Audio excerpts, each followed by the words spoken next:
Korna bir ses değil, gürültüdür. Üstelik 120 desibeli geçen, işitme kaybına bile yol açabilen bir gürültü.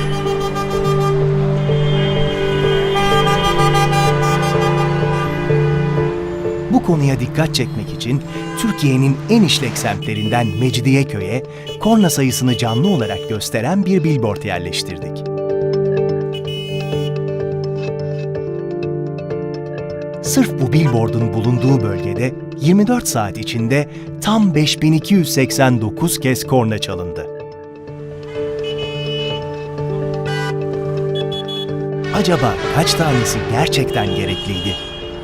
Şu anda biz Mecidiyeköy'deyiz. Mecidiyeköy kavşağında. Sabaha kadar korna sesi, araba sesi. O yüzden yani beynimizin ağrısından duramıyoruz. Yeşil ışık yanıyor, geçeceksin korna, kırmızı yanar korna. Sanki bir uçacakmış da gidecekmiş gibi. Ne oluyor sanki? Önündekini bekleme şansın varsa bekle. Boşuna korna çalma bence. Zaten yol olsa insanlar gidiyor, korna çalmaya gerek yok. Korna çalımından dolayı insanlar artık birbirini duyamaz oldu. Gördüğünüz gibi devam ediyor hala. İşte bir korna. Rahatsız olduk mu olduk? Şu an gördüğünüz gibi 4290'ı geçkin gün içerisinde korna çalınmış. Bu da kulak ya, bu kadar çalmayın yani. Milletin başını ağrıtmayın. Değerli Türk halkı, korna çalma. Korna çalma, Korna çalma. Huzurumu çalma. huzurumu çalma. Huzurumu çalma, Huzurumu çalma. huzurumu çalma.